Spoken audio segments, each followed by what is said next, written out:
প্রভু, বরং আজ তুমি আমার জন্য যা পরিকল্পনা করে রেখেছ সেই অনুযায়ী আমি যেন চলতে পারি। প্রভু, আমাকে তুমি ক্ষমা করো, কারণ তোমার ভালোবাসা, দয়া ও সুরক্ষা দানের জন্য তোমাকে যথেষ্ট ধন্যবাদ আমি দিই না। আমার জীবনে তোমাকে আমি চাই প্রভু, কারণ তুমি যে নিরাশার মাঝে আশা, নিরানন্দের মাঝে আনন্দ, অশান্তির মাঝে শান্তি, আঘাতের মাঝে ক্ষমা আর ঘৃণার মাঝে প্রেম।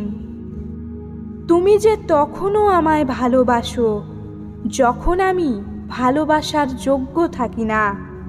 তাই তোমার ভালোবাসা ও বিশ্বস্ততার জন্য তোমার প্রশংসা করি প্রভু।